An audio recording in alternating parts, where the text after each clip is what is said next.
Jason dan juga pemirsa, kalau kita mau mudik ini ya sebentar lagi, yang paling penting adalah siap untuk mudik. Jadi harus siap-siap, tidak hanya siapkan kendaraannya saja, tidak hanya siapkan perbekalannya, karena hari ini saya akan spesifik membahas untuk Anda yang mungkin akan mudik dengan menggunakan mobil nanti. Kita harus mengetahui beberapa hal penting terkait dengan siap-siap arus mudik nanti seperti apa ya.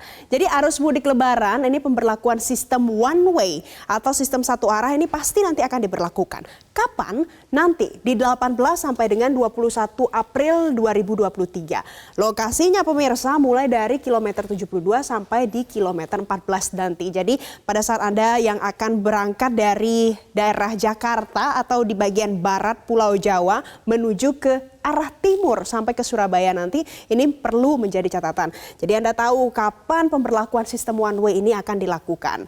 Kemudian tidak hanya itu, kalau kita sudah arus mudik, nanti juga pasti akan ada arus balik tentunya. Nah, arus balik lebaran ini kalau kita lihat sumbernya dari Korlantas Polri Republik Indonesia, pemberlakuan sistem one way nanti juga akan ada pemirsa. Kapan itu? 24 sampai dengan 25 April 2023 dan di 29 April sampai 1 Mei 2023. Lokasinya mulai dari kilometer 72 sampai di kilometer 14. Jadi ini adalah daerah yang nantinya akan diberlakukan sistem one way untuk mencegah terjadinya kepadatan yang menumpuk dan akhirnya tidak bisa bergerak kalau seandainya nanti terjadi di arus mudik dan juga di arus balik lebaran.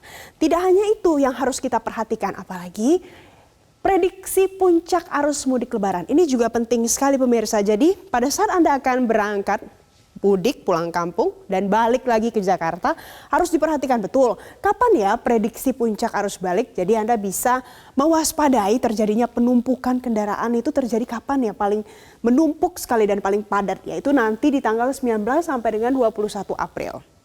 Jadi Anda bisa mengatur mau pergi atau pulang lebih cepat atau diundur beberapa hari setelah prediksi puncaknya diperkirakan sudah lewat atau sudah selesai. Nah, selanjutnya prediksi puncak arus mudik ini dibagi menjadi 2 periode pemirsa. 2 periodenya adalah yang pertama di periode pertama 24 sampai 25 April 2023. Kemudian di periode keduanya bisa jadi terjadi lonjakan lagi mencapai puncak di 29 sampai dengan 1 Mei 2023. Jadi tanggal-tanggal ini sangat penting untuk kita catat dan kita atur nanti untuk arus baliknya khusus yang ini. Nah, selanjutnya adalah kita akan tanyakan lagi kepada Jason bagaimana caranya supaya kita bisa benar-benar siap dan memastikan diri bisa mudiknya lancar dan aman, baliknya juga lancar dan aman. Bagaimana Jason? Nah, kalau ditanya sama Valen, siap atau tidak, kemudian akan aman atau tidak, saya sebagai masyarakat sih berharapnya aman. Tapi kalau kita lihat rekayasa yang diberlakukan dan sistem yang diberlakukan apakah aman atau tidak, nah kita akan cari tahu jawabannya. Kita akan berdialog dengan pemerhati transportasi Joko Setiowarno mengenai seberapa siapkah pemerintah menyiapkan mudik tahun ini, mengingat mudik merupakan tradisi yang rutin dilakukan di tanah air. Langsung saja kita sapa, selamat siang Pak Joko. Selamat siang, Jason. Ya. Terima kasih Pak Joko telah bergabung di Newsline. Pak Joko, menyambut mudik, ini kan PPKM sudah kemudian dilonggarkan begitu, masyarakat bisa pulang ke kampung halaman. Kemudian kalau kita lihat beberapa ruas jalan dan tol ini juga dilakukan perbaikan. Apakah ini lebih siap kalau dibandingkan dengan tahun-tahun sebelumnya Pak Joko? Ya, saya kira persiapan ini rutin seperti halnya sebelum pandemi kemarin ya. Apalagi saya pikir tahun ini sudah tidak pandemi, tentunya akan lebih banyak lonjakan-lonjakan pemudik, terutama sepeda motor. Ya, kesiapan di daerah sudah dilakukan, sedang dilakukan. Nah sekarang ini dengan harapan nanti menjelang mudik, jaringan jalan rayanya itu sudah benar-benar siap. Toh nanti angkutan barang juga beberapa hari tidak beroperasi sehingga lebih lengang lagi. Nah sekarang itu kan kejadian seperti di Pantura Timur itu kan cukup padat gitu kan, karena masih cukup banyak angkutan barang. Juga ya jalannya belum selesai dibangun jembatan itu di daerah Juwana. Tapi daerah-daerah lainnya sudah mulai disiapkan, termasuk juga rest area yang tidak berada di jalan tol. Ini juga akan bertambah di beberapa wilayah, terutama di jalan-jalan provinsi. Jadi nanti kalau pemudik melewati jalan provinsi nanti akan menemukan juga di Jawa Tengah terutama ada rest area tambahan. Baik, nah kira-kira evaluasinya apa nih supaya masyarakat bisa mudik dengan aman dan juga lancar, Pak Joko? Apakah dari jalan-jalan yang sedang diperbaiki ini misalnya harus selesai H-10 misalnya atau H-7 sebelum Lebaran? Dan perlukah misalnya ada tambahan-tambahan fasilitas-fasilitas lain di rest area mungkin yang dilewati oleh masyarakat atau seperti apa supaya kemudian mudiknya lebih lancar dibandingkan dengan tahun lalu? Mengingat angka pemudiknya ini diprediksi akan naik, Pak Joko. Ya, sebenarnya kalau melihat kelancaran yang jelas kalau mudik itu tidak mungkin lancar seperti biasanya ya. Tapi kalau saya coba bandingkan, mudik pada saat sebelum jalan tol Trans Jawa terhubung dengan sesudah itu jauh berbeda. Sebelum terhubung dari Jabodetabek ke Solo sekitarnya itu butuh waktu 30 sampai 35 jam. Nah, tahun lalu kan sudah terhubung sejak 2019. Itu kisaran 10 sampai 12 jam lah. Artinya sudah lebih lancar ketimbang sebelum terhubung jalan tol. Namun tentunya yang penting kalau mudik itu harus dipahami tidak bisa lebih cepat, yang penting dia selamat. Oleh sebab itu perlu persiapan, selain persiapan kendaraannya juga bisa fit dalam kondisi perjalanan jarak jauh, kondisi pengemudinya itu diperhatikan juga. Jangan sampai lelah kemudian mengantuk. Nah, ini menjadi perhatian utama. Jadi kalau selama perjalanan lelah, harusnya beristirahat. Nah, istirahat itu kalau tol ada rest area, tapi tentunya rest area jalan tol itu tidak bisa mencukupi.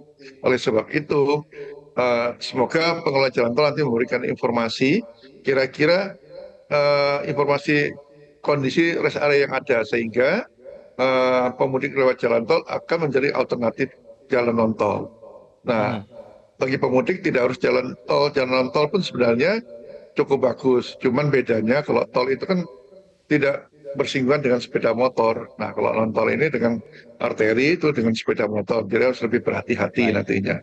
Ya, ada juga yang mudik tidak hanya menggunakan kendaraan pribadi seperti mobil atau kendaraan bermotor yang sebenarnya tidak terlalu disarankan untuk kendaraan bermotor apalagi jarak jauh. Tapi ada juga yang jadi pilihan yaitu transportasi massal seperti misalnya bus. Nah, ini kesiapannya kalau Pak Joko lihat untuk di tahun ini apakah lebih baik jika dibandingkan dengan tahun sebelumnya?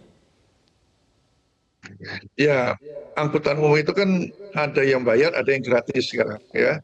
Mungkin jumlah yang gratis sudah cukup banyak, selain Kementerian Perhubungan juga kementerian lain juga menyiapkan, ada BUMN juga, Pemda juga menyiapkan, Pemda DKI, Provinsi Jawa Tengah juga menyiapkan, belum lagi perusahaan swasta. Nah, ini saya kira tahun ini sudah lebih baik karena pendaftarannya itu menggunakan satu aplikasi. Namanya kalau nggak salah Mitra Mudik ya, Mitra Gratis atau Mitra Mudik. Nah, itu tidak bisa nanti yang bisa mendaftar lebih dari satu. Nah, artinya ini benar-benar dimanfaatkan. Nah, jadwal-jadwal untuk mudik ini kalau menggunakan angkutan umum harus diperhatikan setidaknya 1 jam sebelum berangkat sudah berada di lokasi. Oleh sebab itu, paling tidak ya 2-3 jam sebelum keberangkatan sudah berangkat dari rumah.